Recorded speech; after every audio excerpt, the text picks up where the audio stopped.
네, 여러분 안녕하십니까? 2023년 오늘 벌써 8월 며칠입니까? 3일이죠? 야, 벌써 목요일입니다. 어떻게 이렇게 빨리 시간이 지나가는지 정말 시간이 지나가는 건 한편 좋긴 한데 한편으로는 좀 싫기도 하고 저만 이렇게 이율배반적인 생각 가지는지 모르겠습니다만 어쨌든 벌써 8월의 세 번째 날이고요. 오늘은 일주일의 네 번째 날인 목요일입니다. 자, 안녕하십니까 영친 여러분. 여러분의 인간 소화제 노영이가 인사드리겠습니다. 오늘 방송 내용 간단하게 정리해드리면요. 먼저 박용진 기자와 함께하는 뉴스빅 코너 준비되어 있고요. 이어서 이슈 삼합 시간에는요. 김필성 신장식 변호사와 함께 정치 현안 짚어보도록 하겠습니다. 어제 특히 그 얘기가 많더라고요. 김어준의 뉴스공장은 이미 다 없어졌고 또 신장식의 신장 개업도 사실은 없어졌는데 여전히 방송통신심의위원회에서는 그 각 방송에서 했었던 것을 이유로 뭐 지도, 권고 뭐 이런 거를 계속 하고 또 뭐 작년인가요? 언젠가요? TBS에서 돈이 없어가지고 상업 광고를 몇 개를 했대요. 그것 때문에 또 벌금을 엄청나게 매기겠다고 지금 벼르고 있답니다. 이야, 어떻게 해야 되지 진짜. 죽어라! 그냥 죽어 없어져라! 이러는 거 아닌지 좀 심하다 생각도 좀 들고요. 어쨌든 과연 뭐가 문제인지 저널리즘이라고 하는 것이 과연 우리 사회에서는 어떤 형식으로 자리 잡아야 되는 것인지 이 부분에 대해서 꼭 한번 얘기를 해봐야 될 것 같습니다. 생방송 중에 궁금하신 점 있으시면 언제든지 댓글로 남겨주시고요. 오늘도 통통몰과 함께하는 통통 시사 인싸 퀴즈에 나갑니다. 사실 이 통통 시사 인싸 퀴즈가 엄청나게 잘 되면 저한테 막 소식이 오겠죠. 야, 노영이 역시 퀴즈도 잘 낸다. 근데 좀 그런 거 아닌 것 같아요. 그래서 지금 제가 이 효과에 대해서 의문을 지금 갖고 있습니다. 오늘 한번 여러분들의 반응을 보고 제가 또 자신감을 가질지 아닐지 한번 생각해보죠. 자, 퀴즈도 풀고 선물도 받고 시사 인싸가 되는 그런 시간인데요. 정답 아시는 분들은요. 통통몰 회원 가입 후에 고객센터 문의하기에 퀴즈 정답 올려주시면 됩니다. 이 절차가 번거로워서 사실 알면서도 다들 안 하시는 거죠. 그래도 한 번만 해보세요. 근데 할 게 많아요. 통통몰 회원 가입이 중요합니다. 자, 당일 11시까지 답을 남겨주시는 분들 총 3분을 뽑아서 통통생활 상품을 보내드릴 거고요. 자세한 것은 뉴스토마토 유튜브 채널 커뮤니티 참고하시면 됩니다. 질문 들어갑니다. 최근 서울 양평 고속도로 특혜 의혹 등 김건희 여사 관련 논란이 이어지면서 민주당은 특별감찰관 도입을 주장하고 있습니다. 특별감찰관은 대통령의 친인척 등 특수관계 있는 사람의 비위 행위를 감찰하는 것인데요. 다음 중 특별감찰관의 감찰 대상자가 아닌 사람은 누구일까요? 자, 1번 대통령의 배우자, 2번 대통령의 장모, 3번 대통령의 사촌, 4번 대통령의 육촌. 이거 진짜 어려운데요. 이거 좀 곤란스럽습니다.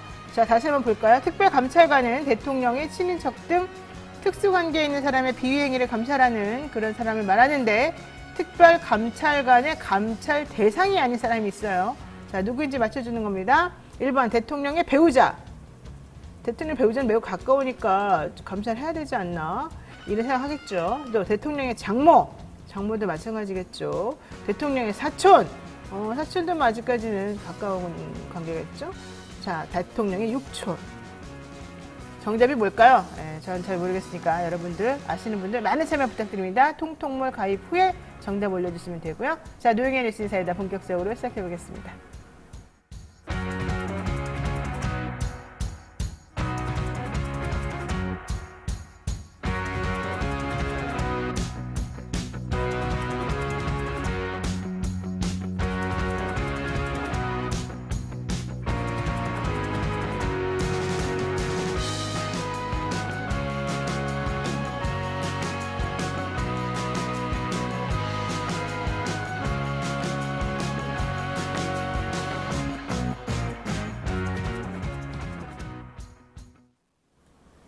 네, 바쁜 아침 이것만은 꼭 알아야 된다. 여러분들께 엄선해서 골라드리는 뉴스들입니다. 듣기만 해도 이해가 쏙쏙 되는 뉴스픽 시간인데요.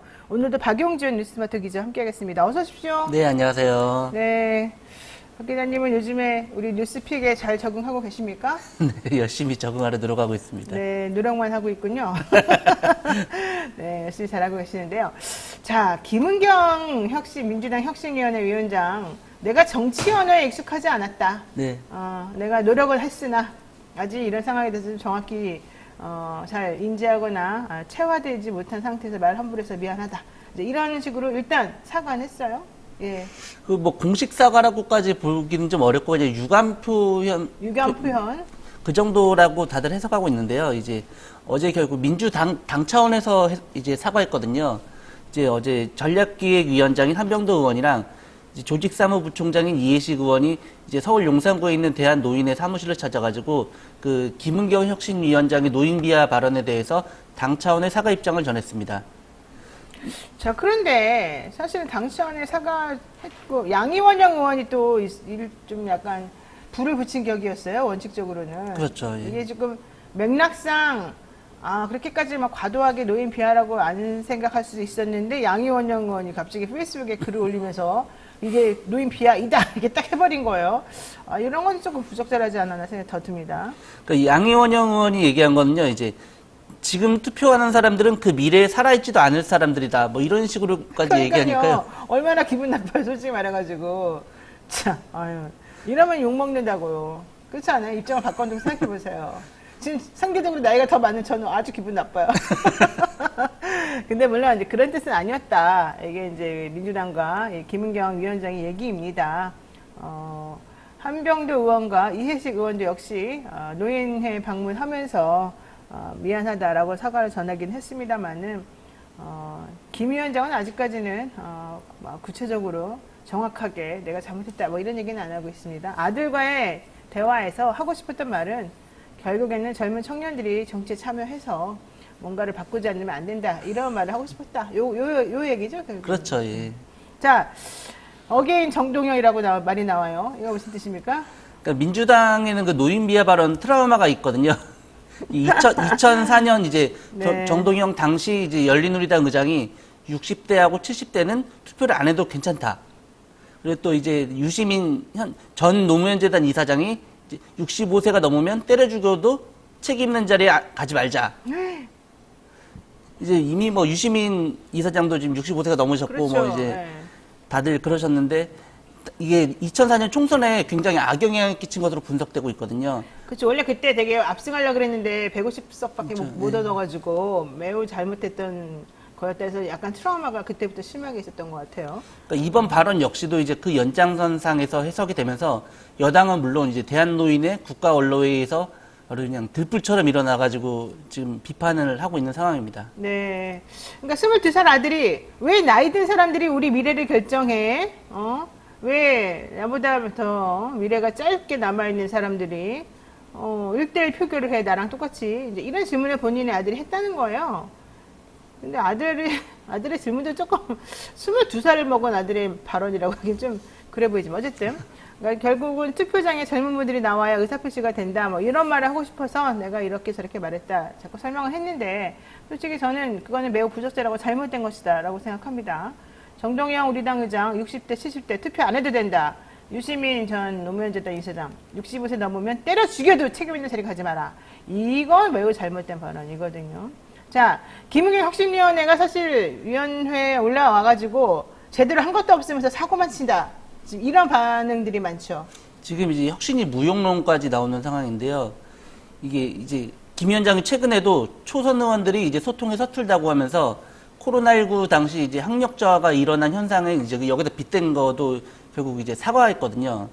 이것도 어제는 연봉 3억 원 받은 이제 금융감독원 부원장 자리를 이제 윤석열 대통령 그 시기까지 자기가 임기 때 맞추는 게 매우 치욕스러웠다. 이런 맞아요. 식으로 이제 얘기를 하면서 이게 지금 앞뒤가 안 맞는 거 아니냐. 그러니까. 이런 얘기까지 지금 나오고 있습니다. 어쨌든 본인도 60인데 정치원으로 몰랐다. 상처를 들었다면 죄송하다. 이 정도 얘기를 했습니다만은 결과론적으로는 발언이나 이런 것이 그동안 나왔던 모든 발언들을 반추해보면 좀 부적절한 발언들이 상당히 많았던 것 같습니다. 일단 당의 혁신위원장이 당을 화합시키지 않고 자꾸 분란을 일으키는 사람으로 존재한다는 것 자체도 좀 문제가 됐었던 것이고요. 지금 여기 보니까는 멧돼지 잡자님께서 노인 비하가 아닙니다. 일베들이 물타기 하기 위해서 만든 말입니다. 나는 70대지만 이거는 꼭 그렇게 해석하시면 안 됩니다. 이런 얘기도 해주셨고요. 김동준님, 22세 아들이 10대 때 궁금했던 당연한 논리입니다. 10대 미래를 노인들이 결정하는 것은 맞지 않다. 그러지 않나요? 문제는 국민의힘의 프레임 말 장난입니다. 라는 얘기 하셨고, STDY님, 노변님 왜 또 그 얘기를 꺼냅니까? 당신도 민주당의 엑스맨입니까?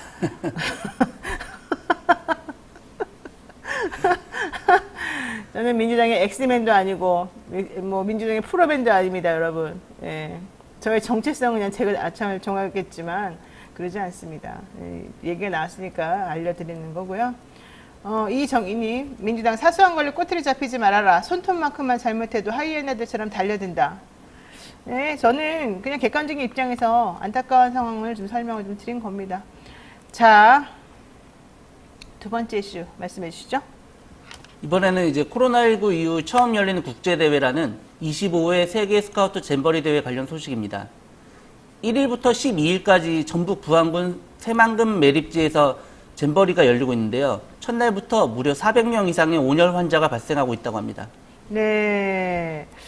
지금 너무 덥다. 너무 폭염이 너무 심하다. 그래서 막 노동자들이 쓰러지기도 하고, 쿠팡 노동자들 조금만 일해도 땀이 줄줄 흘리는데 에어컨도 없고 너무 더운 데서 아무런 장비 없이 열악하게 일하고 있다. 어떤 분은 쓰러져가지고 아직 뭐 의식이 없다 이런 얘기도 나오고 그러지 않습니까? 그런데 지금 이 코로나19 처음 열리는 이 국제대회라고 하는 세계 스카우트 잼버리에서 이게 전북 부안에서 열리고 있는데, 여기에 지금 가장 많은 인원이 가장 넓은 야영장을 찾는다는 대형 대회. 이 대회가 벌써부터 지금 더위, 벌레, 웅덩이 이런 것 때문에 제대로 조직 관리가 안 돼 있고 경기 운영이 미숙하다 이런 지금 욕을 얻어먹고 있다는 거잖아요. 너무 우리가 오랜만에 국제 행사를 치러서 그러는 걸까요? 왜 이러는 걸까요? 네? 네, 계속 얘기해 주십시오. 네. 그 장소가 이제 새만금 매립지인데 딱 매립지를 들으면 아시겠지만 거기 나무나 이런 그늘 같은 게 없습니다. 그냥 그 더위를 피할 곳이라고는 덩굴 터널밖에 없고, 그러다 보니까 그 세계 각 지역에서 158개국에서 이제 청소년들이 와서 야영을 하는 프로그램인데, 이 야영을 하지 못하고 너무 더우니까 다 막 기념품 샵이나 편의점 같이 에어컨 나오는 데만 들어가 있고, 지금 이 참가자들이 이렇게 너무 더워가지고 막 손 선풍기만 찾아서 그냥 헤매고 있고, 이런 현장은 지금 거의 아수라장이라는 얘기가 나오고 있습니다. 그래요. 플라스틱 판 위에다가 텐트를 쳐야 되고, 야영장이 늪지대나 다름이 없어서 모기 같은 벌레가 막 창궐하고 있다. 참가자들 너무 힘들어한다.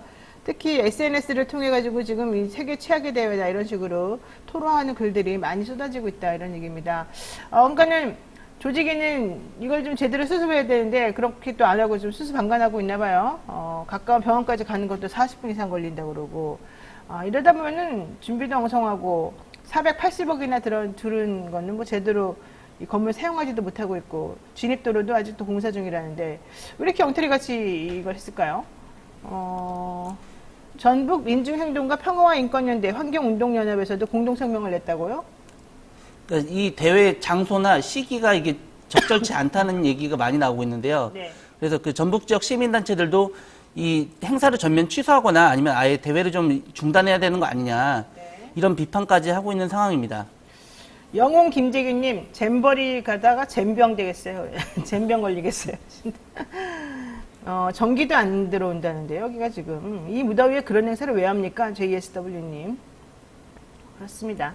자, 뭐든지 준비를 제대로 하고서 죄송합니다. 해야 될 것 같습니다. 오늘 여기까지 하겠습니다. 박용준 기자 수고 많으셨습니다. 네, 저는 잠시 후 시사마으로 돌아가겠습니다.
형사 벌칙 대상 행위, 금융위는 여보세요? 결과 발견된 뭐 맨날 똑같지. 형사 벌칙 시간 없어. 대상이 되는 행보여야 함. 나 시험 한 달밖에 안 형사 남았어. 규정 4조고요. 시정명령 문제는 또 언제 형사 푸냐. 규정 제27조입니다. 응. 지금 먹으려고.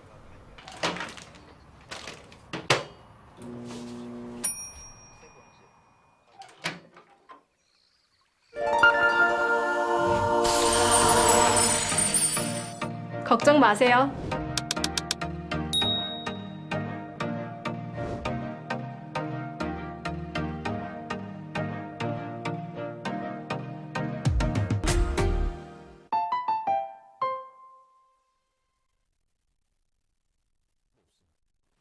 네, 매주 목요일 새 변호사와 함께하는 톡쏘는 정치평론 시사맛집 이시사맛 시간입니다. 오늘도 두 분 모셨습니다. 신장식 변호사, 김필승 변호사, 어서 오십시오. 네, 안녕하세요. 네, 뭐 두 분 여야 대표나 대통령 휴가 갔는데 두 분은 휴가 없어요? 저는 뭐 하루라도 더 방송을 해야 되지 않겠습니까? 왜요? 뭐 얘기는요. 네, 어제 궁금한데? 어제 박문진 권태선 이사장과 제가 성함을 한 분 이사를 8월 16일 회의에서 해임한다. 그를 위해서 뭐 감사 내지는 뭐 청문 절차에 들어갔어요. 청문 절차라는 거는 와서 너 해임 사유 있는데 너 마지막으로 한번 해명 좀 해봐 뭐 이런 거잖아요. 근데 그 이유가 권태선 이사장, 박문진 뭐 아시다시피 박문진이 그 MBC 주식을 가장 많이 가지고 있고 박문진 이사를 바꾸면 MBC 이사를 바꿀 수 있고 그렇죠. MBC 이사가 바뀌면 사장을 바꿀 수 있고 사장을 바꾸면은 국장을 바꿀 수 있고 국장을 바꾸면 신장식을 바꿀 수 있죠. 그렇죠. 뭐 그런 건데 근데 저는 소위 해임 사유로 들고 있는 걸 보고 좀 빵 터졌습니다. 하나는 뭐 일반적으로 뭐 경영 잘못했다 이런 게 있고 하나는 안영준 현 MBC 사장을 임명한 것을 문제 삼고 있어요. 그러니까 권태선 이사장한테는 그걸 문제 삼고 있고 함께 해임하려고 하는 그 이사님, 김 무슨 이사님이신데 그 이사님은 안영준 사장이 처음에 MBC 사장 됐을 때 주식 차명 보유 문제가 있었어요. 근데 보니까 이게 이해 충돌이거나 뭐나 뭐 큰 문제 없다. 그리고 본인도 사과하고 해명했고 그래서 임명을 했는데 이걸 특별 감사를 하거든요. 방통위에서, MBC 이사진에서.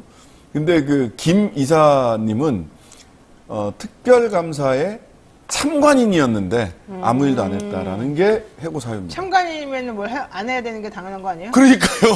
그러니까 참관인이 뭘 하는 거죠? 뭔가 원래? 좀 그럴듯한 사유를 좀 들고 나와야 되는데, 제가 요즘 방통에 돌아가는 분위기를 들어보니까는 뭐 일단은 본격적으로 이동관 체제에 갖춰지기 전에 이것저것 그냥 다 해치우고 나가겠다. 우리가 다 해결해주마. 장애물을 제거해주마. 뭐 이런 입장으로 열심히 한다는 거예요. 그래서 KBS 남영진 이사장 쫓아내는 거 뭐 당연한 거부터 시작해서 당연히 이제 MBC로 수순이 넘어가는데 이제 MBC 이게 봐라. 예전에 TBS 처음 탄압 시작할 때 그때 그냥 순응하고 TBS 내부에서 뉴스공장이나 이렇게 방송한 사람들이 전부 다 좌판이 뭐냐 하면서 그쪽 논리에 동조하고 언론 탄압에 항거하지 않으니 계속해서 밟혀가지고 여기까지 지금 왔는데 그 모양새가 그대로 KBS를 거쳐서 MBC를 가고 있다. 특히 TBS는 이제 사망 선고 났어요. 내년 예산이 안 들어오잖아요. 서울시에서. 오세훈 시장이 뒤늦게 그래도 그러면 안 됩니다. 라고 예산 72억인가요? 긴급하게 좀 해달라고 올렸는데 국민의힘 시의회 의원들이 전부 다 반대해가지고 그것도 다 무산됐잖아요. 네. 이렇게 되면 이제 방송 자체를 못 하거든요. 제가 TBS 들어보게 되면 그냥 음악 방송만 쭈르르 흘러나오거나 최일구 허리케인 하시는 최일구 선생님 알죠? 그분은 그 회사 직원도 아닌데 급여를 못 받고서 그냥 하고 있어요. 2만 원 받는다고 그러시더라고요. 네, 시간당 2만 원. 근데 그때 이제 앞으로 못 받는다는 거예요. 그리고 거기 있는 직원들 10,000원도 못 받고 있다는 거예요. 그래서 과연 이게 무엇을 위해서 무슨 짓이냐. 게다가 이미 다 없어진 뉴스공장이나 신장기하고 이런 거 가지고서 계속해서 행정지도 하고 뭐 한다 그러고 진짜 왜 이런 방송국 하나 운영하는데 400억밖에 안 되는 방송국도 있어요. 근데 그렇게 해서 열심히 해서 청취율 1위 올리고 그랬으면 물론 뭐 방향성이 좀 우리 기조 안 맞는다 그러면 그거를 좀 조정할 수 있어요.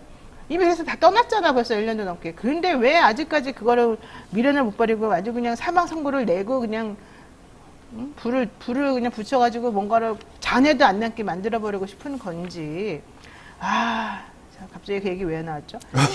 휴가 휴가 얘기하다가 왜 나왔는데 예. 저는 정말 너무한다. 해도 너무한다. 이런 생각 솔직히 듭니다. 뭐 이건 공식 발언이니까 얘기가 되겠죠. 그 이동관 후보자께서 일성이 그거였잖아요. 공산당한테 그 공산당의 신문이나 방송을 언론이라고 얘기하지 않는다. 뭐 이게 공식 발언이었으니까 한번 얘기가 되겠죠. 뭐 그분들 입장에서는 공산당 신문은 언론이 아닌 거니까 뭐 언론의 자유나 언론을 어떻게 보호 이런 식의 생각으로 접근하는 것 같지는 않습니다. 없애야 될, 타도해야 될 대상으로 그냥 규정하고 하는 거니까 그렇게 그럼 그거 내가 하나 물어볼게요. 공산당 언론사, 공산당 신문 어디를 말하는 겁니까? 뭐 저도 KBS 직원이 그럼 내가 공산당입니까? 이러던데. 그 사사건건 앵커가 윤희석 대변인한테 물어보더라고요. 네. 제가 그러면은 공산당. 저는 공산당입니까? 네. 이렇게. 도대체 뭐가 공산당이라는 겁니까? 뭐 이제 우리나라 있지도 않아요, 공산당. 그분이 설명을 해주시겠죠. 뭐 제가 그분의 설명 안 할 겁니다. 깊은 뜻을 어떻게 설명은 알겠어요? 절대 안 해요. 안 할 거고요.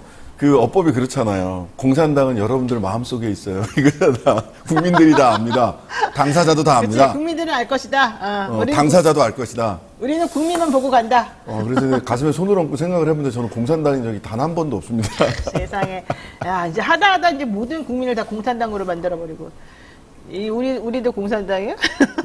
저는 일단 당적이 없고요. 아니, 두고는 있어요. 우리나라에 공산당이 글쎄요. 공산당 있나? 아유, 그렇습니다. 정말 정의가 뭔지 모르겠어요. 정말 이해가 안 갑니다.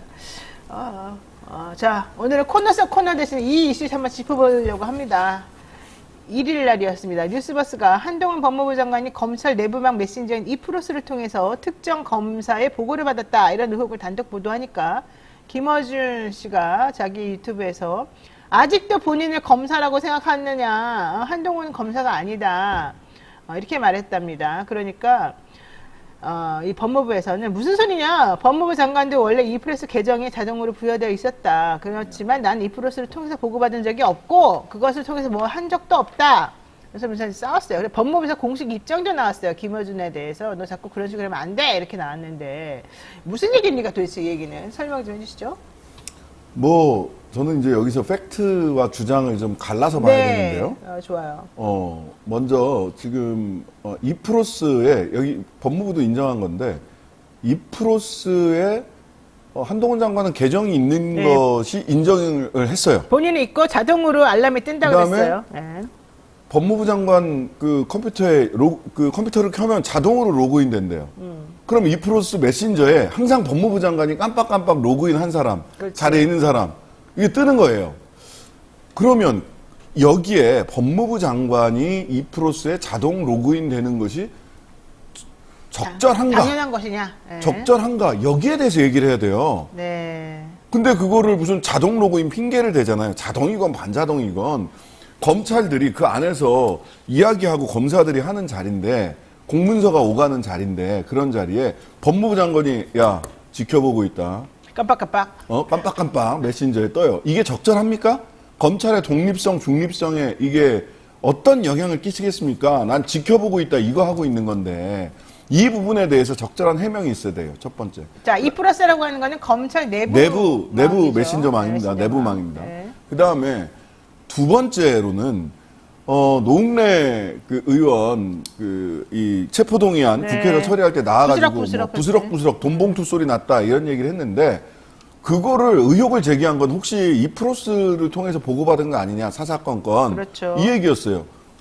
그런데 그게 아니라면 니들 잘못한 거고 나는 이러한 계통을 통해서 보고를 받았고 자 보고받은 증거가 이런 계통을 정확하게 통해서 보고받은 증거가 여기 있습니다 하면 끝나는 문제예요. 네. 근데 이걸 가지고 전 장관이 어쩌고 음모가 어쩌고 왜 이렇게 요즘 아주 그 공장장이랑 꽁냥꽁냥 하는지 모르겠는데 일일이 다 답변하고 받아치고 허위 주장이다 이런 얘기를 지금 하고 있어요. 법무부 장관께서. 예. 그리고 제가 확인을 해봤어요. 여기도 이프로스를 통해서 이메일을 보냈다라고 하는 사람이 박상기 강금실 두 사람만 얘기를 하면서 모든 법무부 장관이 사실 아이디를 다 받았다 이렇게 얘기를 하는데 제가 전 법무부 장관 한 분한테 직접 확인을 했어요. 아이디 받으셨어요? 저는 받은 적 없습니다.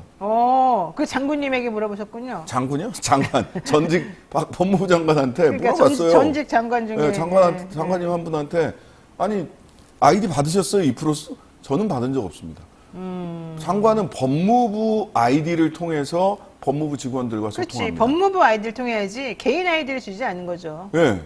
그러니까 이프로스 아이디, 검사 아이디를 주지 않는다는 거예요. 네. 심지어 이 검사들은 외부로 파견도 나가잖아요. 금감원이나 뭐나 요즘은 뭐 이번 정권에서는 파견 나가는 검사들 엄청나게 많은데 외부로 파견 검사의 지위를 가지고 신분을 가지고 있어도 외부 기관으로 파견 나가면 다 아이디 끊는답니다. 네. 예. 그런데 이게 뭐야? 왜 화를 벌컥벌컥 내세요? 물론 김어준 공장장이나 총수가 이게 사실과 조금 다른 얘기를 하실 수도 있어요. 그러면 그냥 하지만 언론 항상 그런 의혹을 제기할 수 있는 거죠. 그러면 아까 말씀드린 대로 아닙니다. 아닙니다. 저는 이런 절차로 보고를 받았습니다.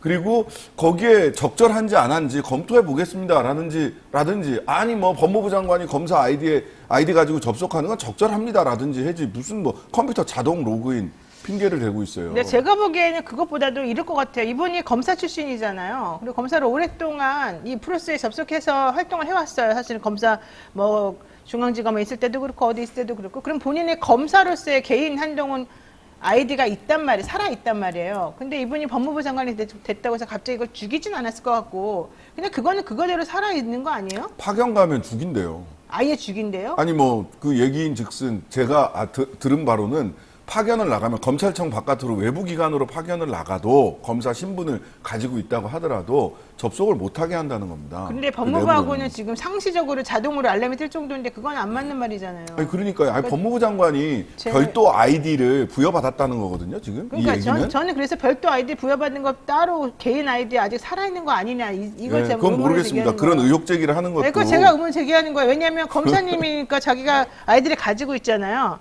그러니까 그런 걸 가지고 난 내부에서 그 아이디로는 원래 활동 안 하겠지. 그 아이디는 그냥 그 보기만 하겠지. 어쨌든 뭐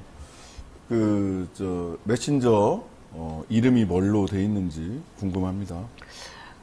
별명 그런 거 있잖아요. 예, 저는 뭐 그 다음 그 별명은 그 호연지기 뭐 이런 걸로 이제 저의 꿈과 희망을 이런 걸로 했는데 뭐 한동훈 장관은 그 아이디 별명을 자, 그럼 좋아요. 했을지, 여기서 질문하겠습니다. 장관으로 했을지. 법무부 장관이 아이디 가지고 이 프로에서 보면 안 됩니까? 저는 안 된다고 봅니다. 왜요? 왜냐하면 검찰청법상 법무부 장관은 개별 사건에 대해서 검찰총장만을 지휘할 수 있잖아요.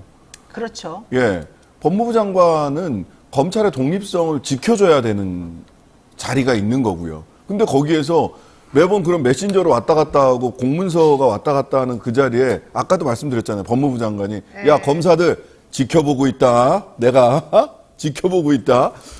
이거는 저는 검찰의 독립성에 도움이 되는 방식이 아니다. 눈치 볼 거 아닙니까? 인사권을 가지고 있는 법무부 장관 눈치를 검사들이 다. 네. 알겠습니다. 그러니까 이 프로스가 정확히 뭔지 좀 알 필요가 있는데요. 검찰 종합정보통신망에 위에 구축된 커뮤니케이션 시스템입니다. 그러니까 검찰 구성원 사이의 의사소통을 원활하게 하기 위해, 그 다음에 지식을 공유하기 위해라는 의미로 이제 그렇게 규정이 되어 있는데, 검찰 종합정보통신망이 뭐냐면요. 각종 검찰 정보 시스템의 컴퓨터 데이터의 데이터 통수신을 가능하게 하는 검찰 전용 통신망이에요. 네. 그러니까 수사 정보나 이런 것들에 대해서 서로 논의하고 이런 것들을 공유하기 위해서 만들어진 거거든요. 근데 지금 말씀하셨던 건 검찰청 법상 그 법무부 장관이 구체적인 사안을 시상하는 이런 것들은 아예 지시 못하도록 본문으로 막 이제 명문으로 막 켜져 있단 말이에요. 근데 이거를 이 프로스 아이디를 갖고 들어간다면 앉아서 클릭만 해도 무슨 사건이 어떻게 진행되고 있고 이렇게 뭐가 논의되고 있고 수사가 어떻게 진행되고 있고 그걸 다 체크할 수가 있어요. 그러니까요. 그게 지금 뭡니까? 지금 만약에 검찰청 지금 법무부가 얘기하는 것처럼 모든 법무부 장관에게 이 프로스 아이디가 주어져 있고 매번 그거를 로그인해서 들여다볼 수 있는 상황이었다면 그 자체가 사실 심각한 문제였던 거고요. 맞습니다. 이거는 한동훈 장관만이 문제가 아니라 또 하나 문제가 뭐냐면 이 프로스가 어떻게 구체적으로 돌아가는지 잘은 모르겠는데 이 통신망이 여러 가지 파트로 구성되어 있는 것 같아요. 이 프로스라는 게 뭐 게시판 시스템도 있고요. 이 메일 시스템도 있는데 그 중에 하나가 메신저 시스템이거든요. 근데 지금 애초에 뉴스버스에서 보도했을 때는 메신저 로그인이 되어 있다는 게 네, 문제였어요. 그 예, 그러니까 이프로스에 접속하면 뭐 자동으로 메신저가 뜨는 건지 아니면 메신저를 별도로 접속해야 하는 건지 모르겠지만 어쨌든 메신저에 떠 있다는 거는 수시로 이게 소통한다는 거 소통하는 게 가능하다는 거고요. 그게 법무부에서 이제 윗선들이 그 검사들에게 직접 이렇게 지시를 한다거나 뭐 수사 같은 걸 할 때 가장 좋아하는 방법이 은밀하게 할 때는 전화를 제일 많이 쓰긴 하지만 전화 다음으로 하는 게 이프로스로 메시지 보내는 거거든요. 그러니까 언제든지 보고 들여다보고 있다가 메시지를 보낼 수 있는 상태에 되어 있고 그리고 그렇게 들어와서 법무부 장관이 들여다볼 수 있는 상황이었다는 거예요. 그것 자체가 문제예요. 그러니까 그 자체가 문제인 거죠. 그러니까 이거를 그리고 또 하나 또 말씀드리면 이거는 약간 이제 제 상황하고도 좀 연관이 되는데 이게 지금 뉴스버스가 보도를 했거든요. 근데 김어준을 문제를 삼아요.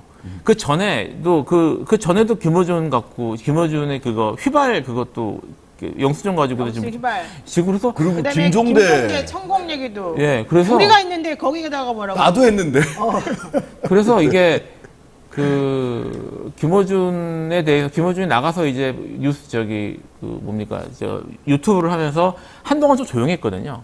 본인이 이제 관심의 대상에서 좀 멀어진 거다. 뭐 이런 식의 생각을 하고 본인도 좀 여유를 찾는 듯한 느낌이면 다시 이제 들볶고 있어가지고 스트레스를 많이 받는 것 같은데 왜 그런가 모르겠어요.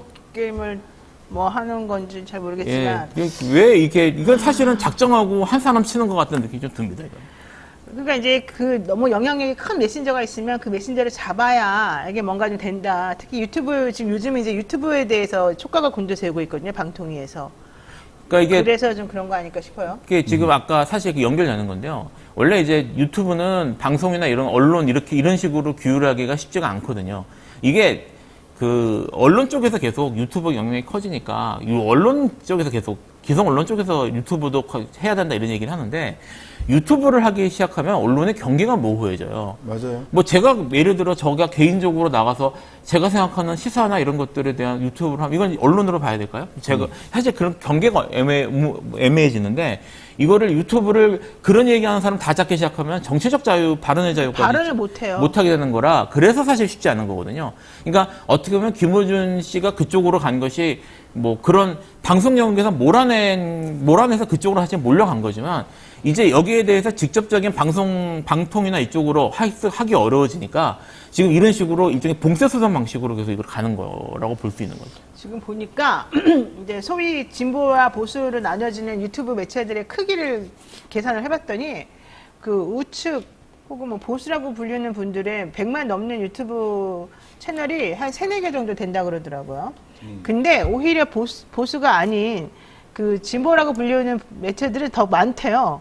그러니까 예컨대 오마이도 그렇고 서울의 소리도 100만이 넘는다 그러고 또 매불쇼도 요즘에 조금 좀 100만 넘었어요. 100만 넘죠. 예, 물론 매불쇼가 완전하게 진보인지는 잘 모르겠습니다만은 어쨌든 그래서 오히려 그리고 100만이 넘는 거 김어준 그렇죠. 김어준도 그렇고. 그다음에 이제 그런 것들이 많은 거 플러스 그 이하 50부터 100 사이에 있는 그 중소적인 그런 것들 되게 많다는 거예요. 그리고 그 밑에 오르가. 그러니까 이 언론 장악을 위해서 이제 뭔가 힘쓰는 사람들이 요즘은 그런 공영방송이나 지상파 이런 것도 중요하지만 유튜브를 잡지 않으면은 내가 망한다 이런 생각을 좀 크게 가지고 있는 것 같고 그러다 보니까 거기에 가장 태도 혹은 대두인 사람이 김어준이다. 그래서 김어준은 내가 잘 성공적으로 라디오에서 쫓아냈지만 결과적으로는 이 사람이 유튜브에서 제대로 영향력을 행사하지 못하도록 뭔가 해야 된다. 이런 것 같아요. 칠링 이펙트죠. 겁먹어라 이거예요. 자, 김어준 당하는 걸 봐라.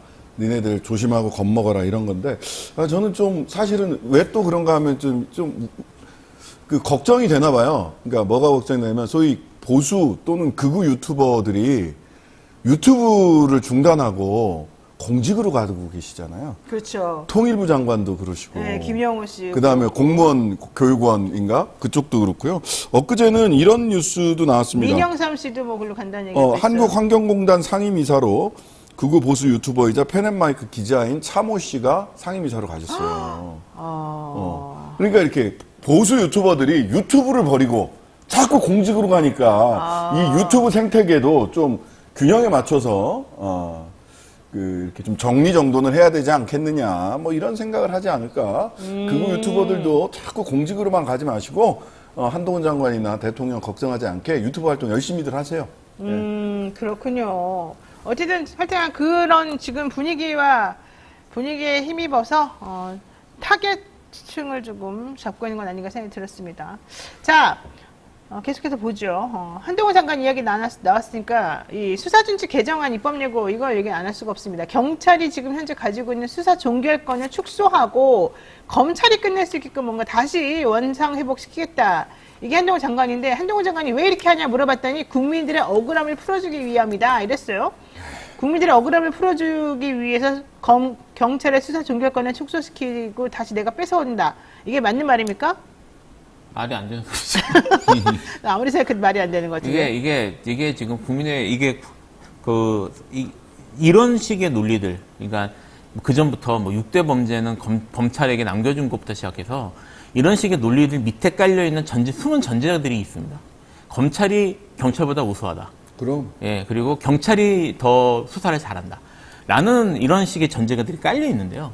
이게 검찰이 현실적으로 경찰보다 수사를 경험이 더 많은 건 사실, 왜냐면 그 수사권을 갖고 있었으니까. 수사에 대해서 자기들이 그 수사의 주체로서 수십 년간 해왔기 때문에, 헌정이고 계속 해왔기 때문에 경험이 많은 건 맞는데, 그거는 어디까지나 그래서 많은 거지, 이게 무슨 검찰이 태어나서부터 나는 뭐 수사에 무슨 기운을 타고나가지고 잘하는 게 아니거든요. 그러니까 이게 점진적으로 경찰이 이거를 잘 할 수 있도록 인력 보강을 하고 그다음에 권한이나 이런 걸 조정을 해가면서 실무적인 레벨에서 이게 잘 가야 되는 건데 네. 지금 이 상황에서 이거를 근데 이제 그게 좀 스무드하게 못했기 때문에 혼란이 있었고 아마 그 지금 방송 들으시는 분들도 경찰 가보니까 뭐 수사도 되게 좀 지연되고 어려운 게 많다 이런 민원 같은 것들이 요새 많단 말이에요. 그렇죠, 많죠. 그 과도기적인 문제 때문에 그렇게 많은데 이런 문제 때문에 아까 지금 말씀드린 그런 수면 전제를 다시 끄집어내서 검찰이 다 가져오면 다 해결될 것이라는 식으로 이걸 개혁을 원점으로 놓으려고 하는 거예요. 그러니까 완전히 이게 피트가 어긋난 거죠. 당연히 이런 거. 어쨌든 그러면서 이게 그러면 시행령이나 준칙 이런 거 가지고 자꾸 하는 게 맞냐? 그랬더니 문제 없다. 뭐가 문제가 없어. 시행령 구대타지. 그러니까 나는 이거 왜 문제가 없다고 생각하는지 잘 모르겠어서. 아니 이거는 본인들이 전제하고 있는 것이 헌법재판소에서 형사소송법이나 검찰청법 이거 합헌이다. 과정상의 일부 문제가 있었으나 그거는 이 내용상의 합헌 위헌 여부를 결정할 만한 그런 결정적인 하자라고 볼 수 없고 검수 덜박 정도인데 검수 덜박 정도로 이렇게 간 이거 맞다라고 했는데 그거 싫은 거예요. 그냥 헌재 그래 싫어 법 입법부 국회 니들이 뭔데 니들은 나의 피의자에 불과해. 니들 언제든지 내가 작정하면 때려잡을 수 있어. 이거 봐라. 니들이 이렇게 나를 대한단 말이야. 그러면은 정치자금법, 정당법, 그다음에 공선법 이거 전부 다 검찰이 싹 다 가지고 손에 쥐고 있을 거야. 내년 총선 때 니들 어떻게 하는지 봐봐. 니네 다 모가지 날릴 수 있다. 요거 보여주는 거예요. 그냥 국회 무시, 헌재 무시, 법률 무시, 검사 천하 지대본. 검사 천하지대본, 농자 천하지대본이 아니라. 네. 자, 이런 얘기도 있습니다. 수사준칙 개정안 내용 중에는 경찰 수사 단계에 검찰의 의견을 제시할 수 있는 사항으로 혹은 중요 사건으로 대공, 노동, 집단행동, 선거범죄 중 정당 및 정치자금 사건 이게 들어가 있어요. 이거 이제 요즘 계속해서 대통령과 이 정부 여당에서 나는 너네들하고 싸우겠다 얘기하고 있는 바로 그 사안들입니다. 대공. 맨날 누구는 빨갱이였네, 누구는 간첩이었네 이런 얘기 나오죠. 노동운동, 노동자들 계속해서 그렇게 데모하고 우리한테 반기를 들어 있을 수 없는 일이야. 다 초토화시키겠어. 요게 지금 계속 나오는 거죠. 집단행동. 어디서 노조가 집단행동을 해? 이런 얘기. 또 선거범죄 중 정당 및 정치자금 사건. 이건 이제 정치인들 함부로 움직이지 말아라. 내가 우리한테 함부로 하는 사람들 내가 다 이거 가지고서 한번 해보겠다. 이런 것으로 지금 해석이 돼요. 법무부에서는 근데 이것에 대해서 이런 사건들은 경찰이 법리가 어두우니 우리가 법리를 잘 지도 편달해주기 위한 거다라고 얘기를. 집시법에 무슨 법리가 있습니까?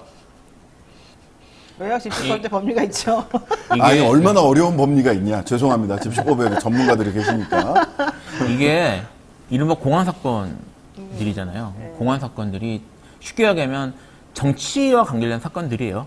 쉽게 말하면 사건들인데 지금 이제 윤석열 대통령이 특수통이라고 하죠. 특수부 검사 출신인데. 특수통이 공안하고 원래 좀 예, 원래, 예. 아닌가? 근데 사실은 우리가 알고 있는 거의 대부분의 전통적인 정치와 직접 관련돼 있는 검사들 라인은 공안 라인이에요. 맞아요. 예, 공안 쪽에서 개택했는, 그래서 윤석열 대통령이 그런 기준에서는 특이한 케이스입니다. 그러니까 이제 지금 이제 그거를 지금 뭐 검찰공화국이니 뭐 이런 얘기를 하는데 이제 그런 표현들이 있다는 얘기입니다. 제가 뭐 그렇게 주장하는 건 아니고 조심해야죠. 어쨌든. 근데 지금 특수부 라인들이 지금 이제 와가지고 잡고 있지만 사실 전통적으로 정치적 영역에 있어 직접 관여하고 아까 선거 이런 것들이 문제, 말하자면 시위 이런 것들을 하고 이런 것들이 모두 공안 영역에서 했던 일이란 말이에요. 대공수사 이런 것도 공안에서 하는 거고. 이거를 검찰이 다시 독점하겠다는 거예요. 이거는 다시 가져와 자기들이 하겠다는 것이고, 그래서 이거를 가져오겠다는 거는 어떤 의미에서는 상당 부분 과거의 경험에 비춰볼 때 대놓고 정치적 사건을 다시 검찰들이 직접 정치적 영역에 개입하겠다는 의미로 해석할 수가 있어서 간단하게 볼 문제는 아닙니다. 바로 이게 그겁니다. 새로 추가된 사건의 유형은 매우 중요한데 윤석열 정부 들어 현안으로 떠오르는 것들이다.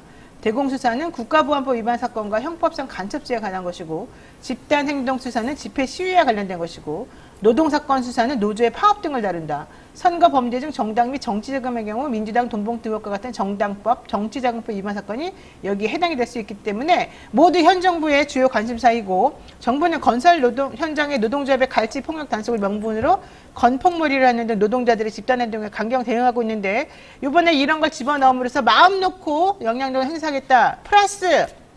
플러스 순살 자의 순살 이렇게 요즘 문제가 되고 있는 그 아파트 건설과 관련해서 또 딱 문제 나오자마자 이권 카르텔을 쳐부숴야 된다. 지난 정부에서 만들어 놓은 거다. 지금 이 얘기 딱 나오잖아요. 이게 지금 전체적으로 다 하나의 그림으로 뭉뚱그려져서 가고 있어요. 아, 진짜 기회도 잘 잡고 다 모든 이슈를 전부 다 블랙홀처럼 다 한 구멍으로 딱 빨아들이고 몰아넣고 이러는 걸 진짜 잘하시는 것 같아요. 그렇죠. 이거를 한동훈 장관님이 평생 그것만 했을까? 해왔은 사람이니까. 아, 그랬을까요? 자, 모르겠습니다만 어쨌든 법무부 시행령 개정안에 대해서 상위법 취지에 반응단 주장이 나오니까 법무부는 아니다. 수사지원, 부실수사 등 수사권 조정의 부작용과 그로 인한 국민의 보호 공백을 현행 법률의 틀 안에서 그 위임에 따라 계산하는 것이다 라고 반박했으나 많은 법조인들은 그것이 무슨 말인지 잘 못 알아듣고 있다는 이런 상황입니다.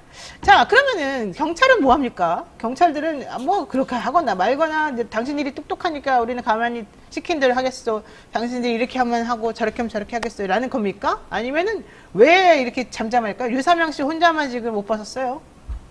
부글부글 하고 있는 거죠. 부글부글은 하는데 옛날부터 부글부글 했겠지. 근데 그 계급 사회에서 쉽게 뛰쳐나가지 못하고 결정적으로 경찰은 그만두면 그냥 동네 아저씨잖아요. 검사는 그만두면 변호사고, 전관 변호사고 심지어. 네. 이게 수사 종결권 경찰한테 다 회수해 갔으니까 전관 변호사들이 얼마나 좋겠어요. 한동안 우리 김필성 변호사님도 또 노 변호사님도 보셨을 텐데 한동안 서초동 가면 경찰 출신 변호사라고 하는 홍보물이 엄청 많이 붙었어요. 검경수사권 조정 이후에. 수사 종결권을 경찰이 갖고 있으니까 제일 좋은 거는 그런 일 겪어보신 분들 없으셔야 되겠지만 계시다면 재판까지 가서 이기는 게 아니라 재판에 가서 무죄를 받는 게 아니라 아예 기소를 안 당하는 거죠. 그렇죠. 경찰이 무혐의 처분하면 최고예요. 그러다 보니까 한동안 경찰 출신 변호사 이게 굉장히 몸값이 엄청 높아졌어요. 예, 이게 서초동에 홍보물이 되게 많이 붙어 있었어요. 근데 이제 싹 떼야지 이제 수사종결권 다 검찰이 다 뺏어가겠다는 가져갔으니까. 거니까. 근데 검찰 출신 변호사들은 전관 이런 거 쓰지는 않습니다. 어디 마지막 임지가 어디다 이런 게 쓱 얘기를 하죠. 몸값도 엄청 비싸요. 우리가 일반적인 검사 출신 변호사들이 상상할 수 없는 수임료를 받고 그다음에 그 사건 덮어주는 걸로 돈 번다는 거 아닙니까? 기소해서 명예를 얻고 덮어주는 걸로 부를 얻는다라는 게 이제 오래된 검찰 출신 변호사들 얘기예요. 그러니까 신났지 뭐. 근데 경찰들은 지금 부글부글 하지만 이제 저는 10월 조금 있으면은 유사명 총경이 유튜브 한다 그러죠? 예, 받아들여지면 네. 사의 표명이 받아들여지면 이제 책 쓰고 유튜버 하신다는데 네. 기대 중입니다. 그럴까요? 지난번에 그분이 이렇게 막 무력하게 허물어지는 모습을 보니 좀 걱정도 되긴 했는데 자 대통령 어쨌든 휴가 떠난답니다. 우리는 휴가 못 가고 있지만 휴가 가서 뭐 할지 휴가 갔다 와서 어떻게 바뀔지 좀 그림이 그려지십니까? 뭐 휴가 가시기 전에도 잘 그림이 안 그려졌는데 지금 휴가와 휴가 이후에 그림을 전 잘 모르겠습니다. 일단 책은 안 읽으실 것 같아요. 내가 봤을 때. 아니, 책 읽는 이거 안 내잖아. 책을 보면 독서 리스트 같은 거 없고 독서 리스트를 안 내잖아요. 책은 일단 싫어하시는 것 같아. 아니 모르죠. 뭐 또 몰라요? 제가 예, 뭐 네. 자, 그럼 모르는 어쨌든 거니까. 사람들이 궁금해하는 건 책은 일단 안 읽을 것 같다. 그 다음에 가셔가지고 여기 만찬이나 지인들 불러가지고 식사는 잘하실 것 같다. 세 번째, 그 과정에서 약간 뭐 소폭이든 뭐든 간에 개각을 좀 위한 사람들의 인사 배치와 관련된 논의가 분명히 있을 것이다. 그래서 휴가 갔다 와가지고 한꺼번에 쫙 정리할 것이다. 이게 지금 예측이거든요. 저는 두 가지 정도가 있지 않을까 예상을 해보는데요. 하나는 개각, 그 사람 인적 쇄신이 네, 인적 쇄신. 일부라도 있지 않을까. 왜냐하면 지난번에는 차관급으로 했는데 이번에는 이제 장관급에서 하려고는 하는데 될지는 모르겠어요. 왜냐하면 사람을 못 찾고 있어요. 장관 청문회를 거쳐야 되잖아. 네. 이게 이제 청문회 정국으로 빨려 들어가면 휴가 네. 끝나자마자 이동관 청문회 정국이거든요. 근데 여기에 장관 청문회 정국까지 덧대지면 이거를 감당할 수 있을까 싶어서 그 개각은 했으면 좋겠는데 인적 쇄신의 모습을 보여줬으면 좋겠는데 네. 실제로 할 수 있을까? 이거는 이제 의도와 현실이 잘 맞아떨어지지 않을 수 있다라는 게 하나고 네. 두 번째는 그 카르텔 관련된 이야기를 하면서 전 정부를 그 이렇게 또 한 번 더 카르텔 하면서 그쵸. 또 이제 얘기를 할 가능성이 있고요. 세 번째는 이거는 그냥 정상적이라면 모두가 다 사고를 할 수 있는 건데 지금 경제가 너무 안 좋기 때문에 그 다음에 세수 부족분이 39조 7천억 원이잖아요. 네. 40조 원이 법인세 상반기에 내는 해인데 법인세가 우리나라 세금 3대장은 법인세, 소득세, 부가세란 말이에요. 근데 법인세는 상반기에 5월 달에 다 마감해서 법인세 내잖아요. 그죠? 아니다.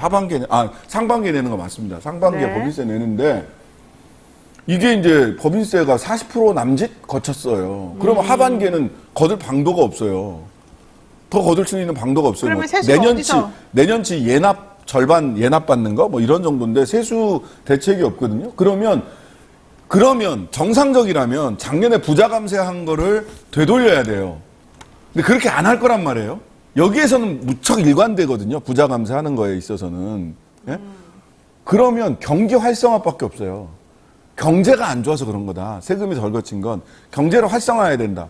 자, 그럼 경제 활성화에서 대증요법, 그냥 일반적으로 내놓는 가장 많은 대증요법은 건설 경기하고 부동산 경기입니다. 건설 경기 활성화를 위해서 이 규제를 풀고 부동산 경기 활성화를 위해서 부동산 대출에는 금리를 추가로 인하해주는 네. 이런 대책을 들고 나오지 않을까. 예. 그거 맞는 다 말인 같이 거죠? 망하자는 얘기죠. 다 같이?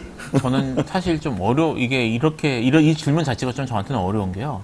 지금 이제 저기 신장식 변호사님 말씀하신 거는 상당히 합리적이고 논리적인 그런 분석이고.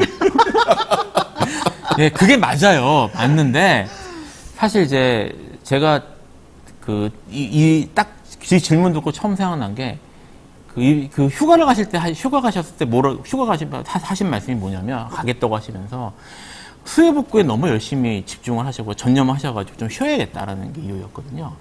근데, 수해 복구에 너무 열심히 하고 전념하셔서 그래서 좀 쉬시겠다는 얘기인데, 제가, 물론 뭐 여러 뉴스가 있었습니다만, 수해 이후에 가장 기억이 나는 건 자갈치 시장 가서 회덮밥 드신 거거든요.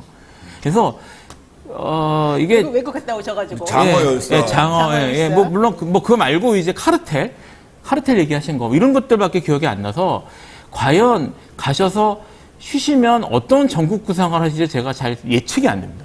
사실 그렇게 지금 말씀하셨던 그런 것들을 정말 진지하게 얼마나 고민하실지 잘 모르겠어요. 어떤 게 나올 거냐면 제가 오늘 아침에 이렇게 뉴스를 쭉 보다가 아침에 한 6시에 제가 보통 일어나는데 일단 뉴스부터 검색을 쭉 하잖아요. 뉴스를 보다가 참, 전두환 시절로 돌아가는구나 라는 생각을 하는데 그 후쿠시마 방류도 하고 그 다음에 경기가 어려우니까 어민들의 불만이 턱 밑에 차 있습니다. 이 어민들을 달래기 위해서 어떤 조치를 내놨느냐 하면 이 어구라든지 이런 거를 다 검사를 하고 금어기도 있죠. 왜 그래요? 네. 치어들을 치어 때문에. 잡으면 씨가 마르니까 금어기를 없앤대요. 네. 금어기를 없애고 5톤 이하만 이거를 면제를 해줬는데 검사 내부로 들어가서 검사하는 걸 10톤까지 검사를 하지 않겠대요. 이렇게 되면 우리나라 어선의 90% 이상은 다 소형이기 때문에 그 내부 검사를 받지 않습니다. 그러면은 굉장히 이렇게 촘촘한 금을 치역까지 저인망에 금어기가 없어지니까 치역까지 싹쓸이 할 수 있는 거예요. 당장은 그러면 먹어도 당장은 먹어도 몇 년 뒤에 어떻게 될 거예요? 없어지겠네. 그게 왜 전두환 때가 생각이 났냐, 여러분. 이런 골 때리는 게 있었어요, 그때. 명태 새끼가 뭔지 아세요? 노가리입니다. 네. 근데 그때 정부에서 노가리 먹지 말라 했어요. 아니요, 노가리 먹지 말라는 정도가 아니라 노가리는 명태 새끼가 아니다라는 발표를 합니다. 에? 노가리 잡아서 팔으라고. 그래가지고 한국수산대학에서 논문을 내요.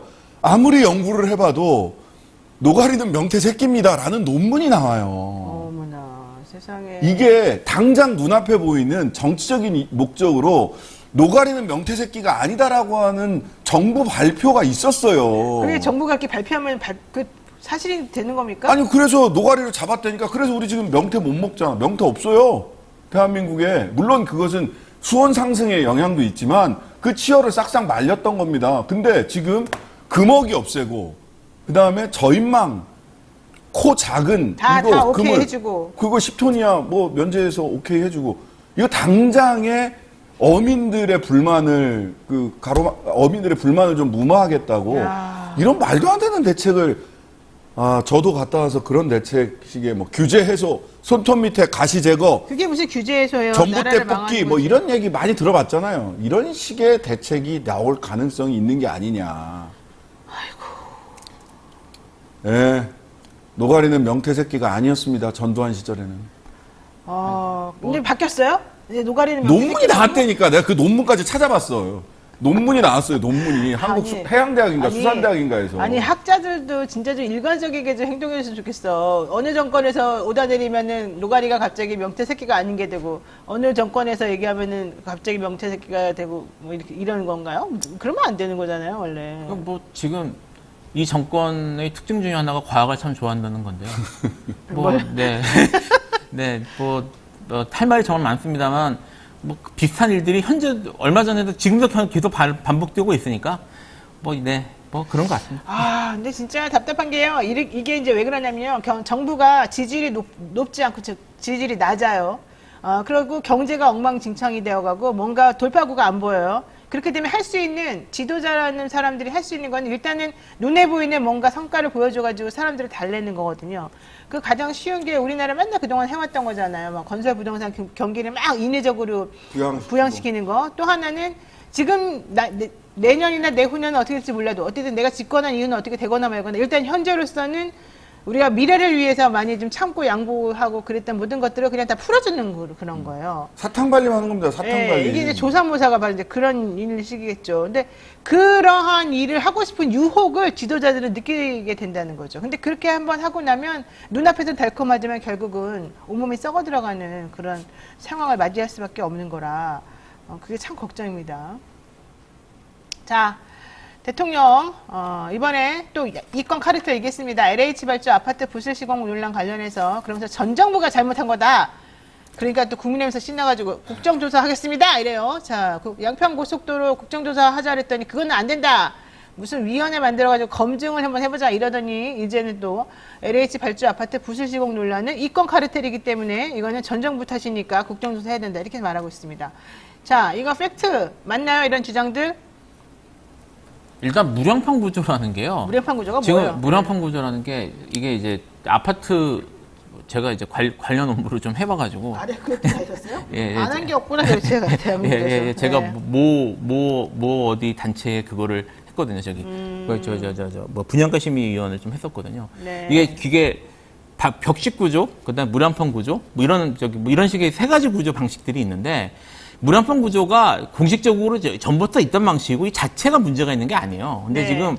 이제 무량판 구조인 경우에 뭐 철근 빼먹기가 더 쉬워서 그런지 이유는 잘 모르겠습니다. 뭐 어쨌든 무량판 구조인 경우에 지금 철근을 많이 빼먹었다는 게 문제인 거고 이것이 지금 원래 이제 이 건설이 어떻게 FM대로 규정대로 돌아가면 이런 일이 벌어질 수가 없거든요. 감리라는 것도 있고 네. 들어가서 뭐 사용 승인 검사도 있고 뭐 여러 절차들이 있기 때문에 그런 절차에서 다 걸러져야 됩니다.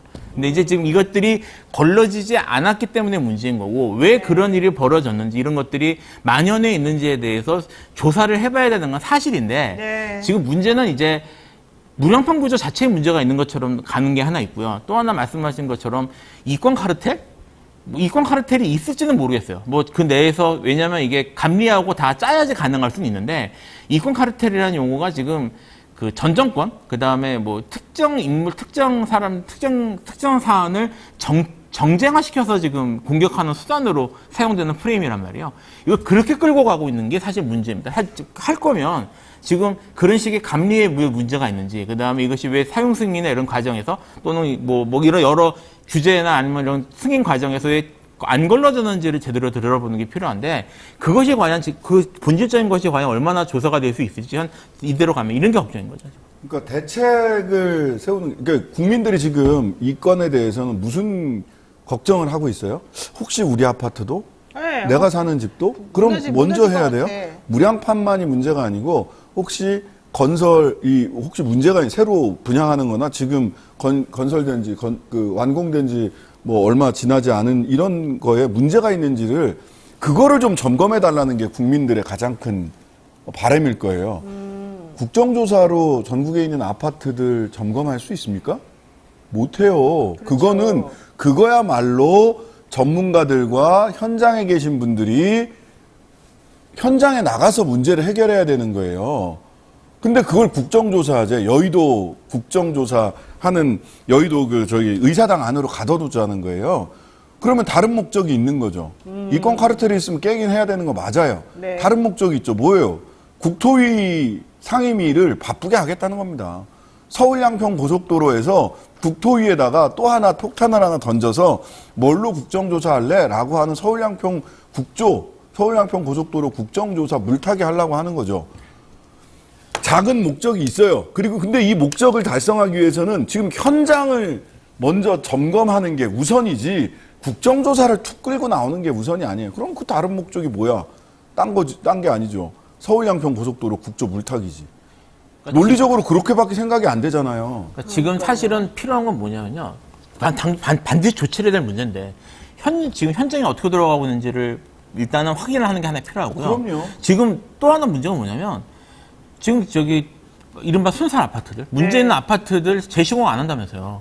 안 한대요. 보강공사인데. 보강공사로 될 문제가 아니잖아요. 그 들어가 있는 지금 특히 무량판 구조 같은 경우에 기둥의 문제라는데 무량판 구조에서 이거를 지금 무량판 구조에서 전체 무게를 하중을 받는 것이 애초에 무게를 받는 기둥이지 하중을 받는 기둥들 아닙니까? 기둥에 뭐를 밖에 이렇게 볼을 박아가지고 어떻게 이거를 보강을 해요? 이게 무게 지탱하는 무게가 얼마나 많은데 이거 재시공해야 되거든요.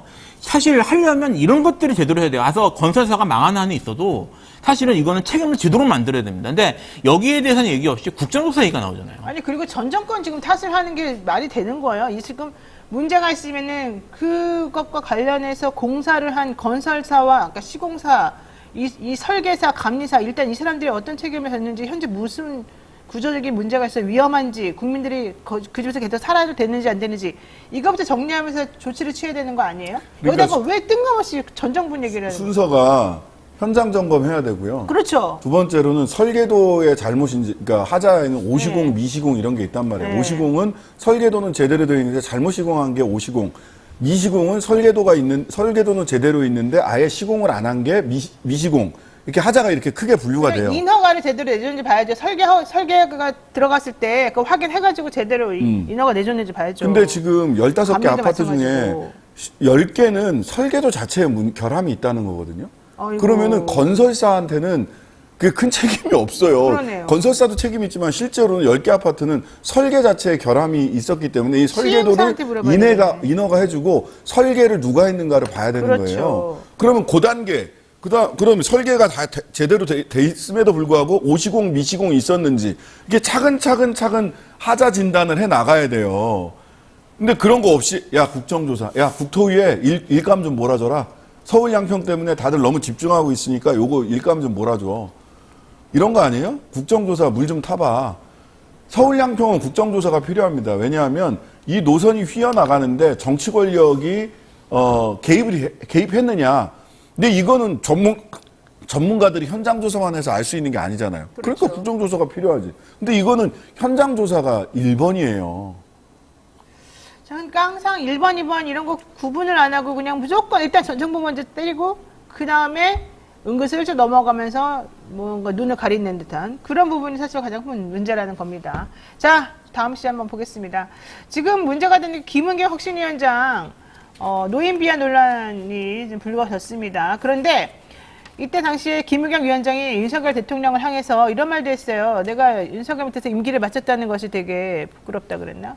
다음부터는 전하 이렇게 부르시도록 금감원 하시죠. 부.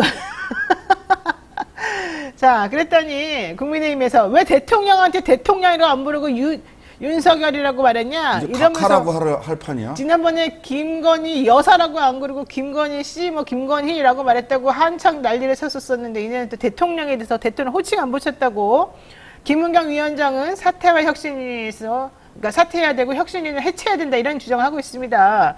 이게 도대체 말이 되는 겁니까?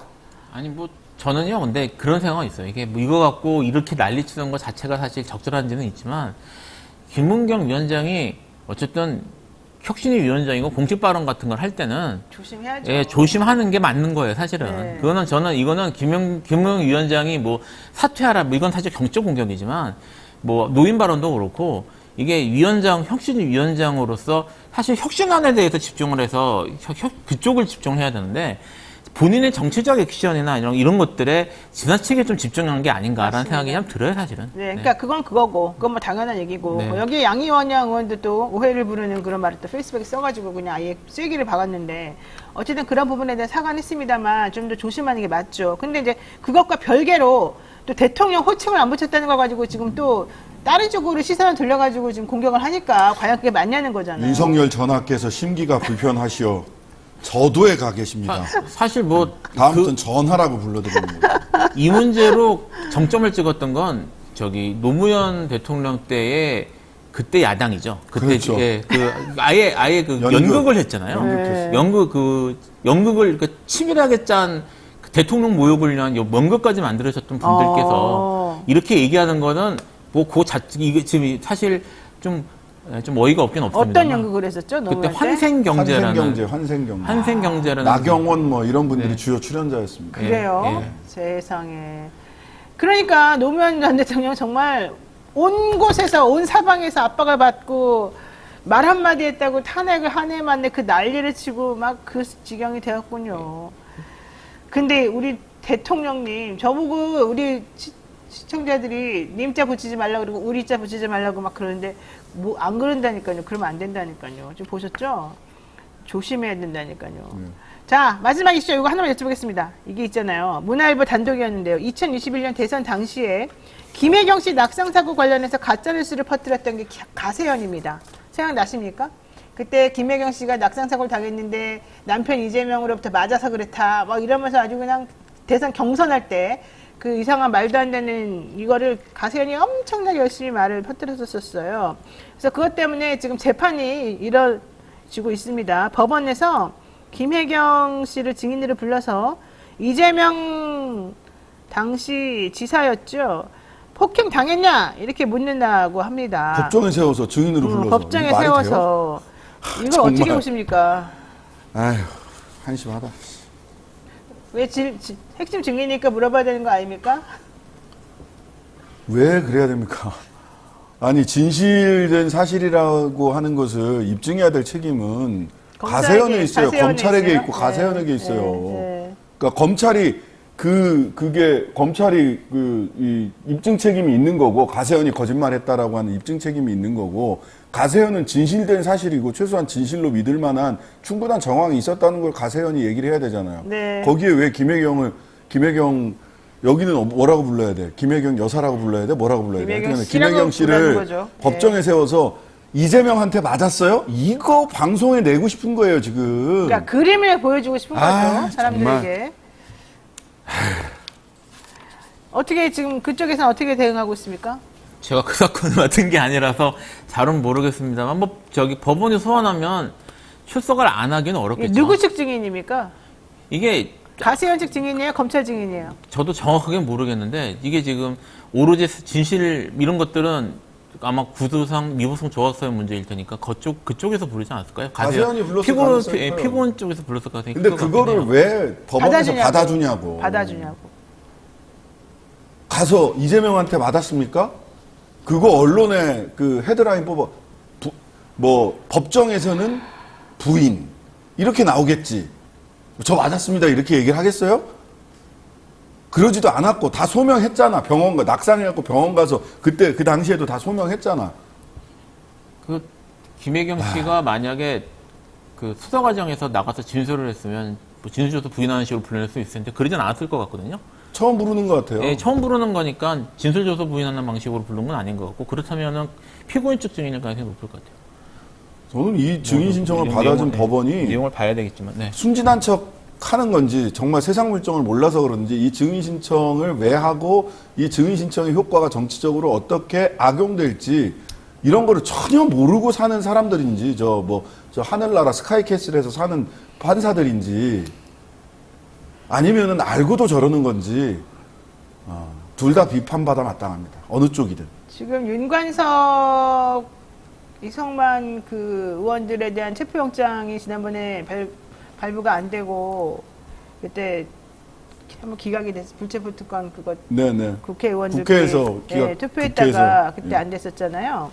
그리고 난 다음에 회기가 시작되지 않은 그 탁 틈새를 노려가지고 이번에 지금 영장 청구를 청구했죠. 하잖아요.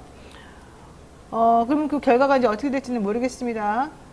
결과적으로 이제 영장 실질심사도 받아야 되고 뭐 이것저것 하겠죠. 그 모양새 플러스 지금 쌍방울의 김성태 씨가 입을 열면서 민주당에서 얘기하고 있는 내가 무슨 검사하고 딜했다느냐 말았다느냐 얘기 다 가짜다.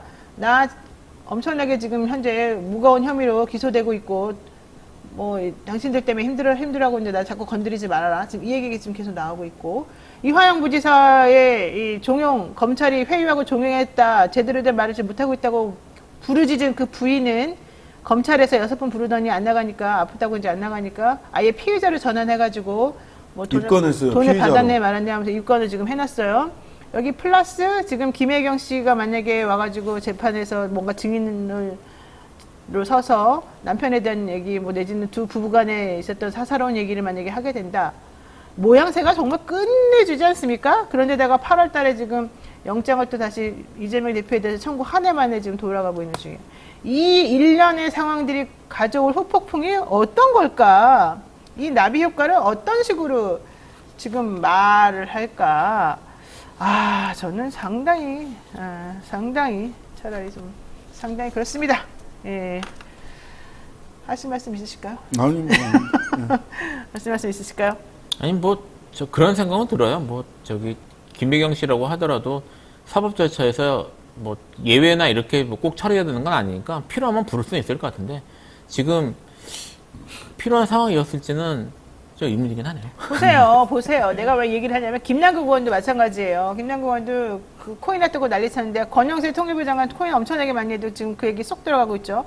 김남국 혼자 마침 무슨 뭐 윤리적으로 문제 있는 사람처럼 나오는데 사실 나가 보기에는 상임위원회 회의할 때 그런 거 하는 거는 윤리적으로 조금 지탄받아 마땅하지. 그 성실 의무나 이런 거 좀 위반될 수 있으니까. 하지만 그거 이외에 그 사람이 불법을 저지른 것도 아니기 때문에 그거 가지고 뭐라는 건 말이 안 돼. 그런데 플러스 가족들 것까지 지금 또 다 앞세기 좀 들어가가지고 또 식구들이 뭐 수천만 원어치를 했네 안 했네 이 얘기 좀 나오잖아요.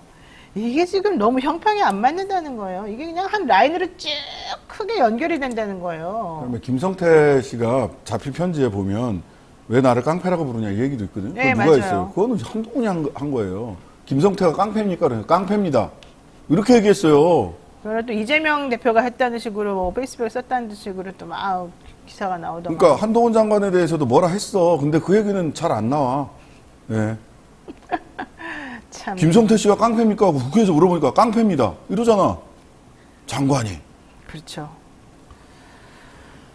그러니까 이제 전체적으로 좀 여러분들이 시사를 보든 뉴스를 보든 그림을 크게 보고서 정신 바짝 차리고 이것과 이것의 연결관계가 어떻게 돌아가는지를 좀 확인하면서 보지 않으면 언론이나 뭐 이렇게 방송이나 정치인들이 하나씩 던져주는 그 말들 하나하나에 농락당하기가 쉽다. 그 말을 좀 하고 싶습니다. 오늘 이 아침에. 네, 오늘 여기까지 해야 될 것 같습니다. 김필성 변호사, 신장식 변호사와 이슈 3합 오늘 말씀 고맙습니다. 네, 노영의 뉴스 인사이다. 저희가 준비한 내용 여기까지고요. 내일은요, 한성진 민주노총 대변인과 함께 이야기 나눠보도록 하겠습니다. 지금 뭐 대한민국에서 가장 나쁜 악의 축으로 지금 막 분류가 되고 있는 민주노총 혹은 노동자들입니다. 어떤 심정이실지 한번 들어보는 시간 갖도록 하죠. 자, 나가시기 전에 저희 구독자 30만을 향해서 지금 달려가고 있으니 구독, 좋아요 꾹 눌러주시고요. 1+10 부탁드리겠습니다. 자, 우리 내일 아침 7시 30분에 또 만나요. 고맙습니다.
뒤에 아니요 도시에 들어갑니다. 또 일정 기간 국적 관계없이 다시 한번 볼 수가 있어요. 그러면 민법으로 간다.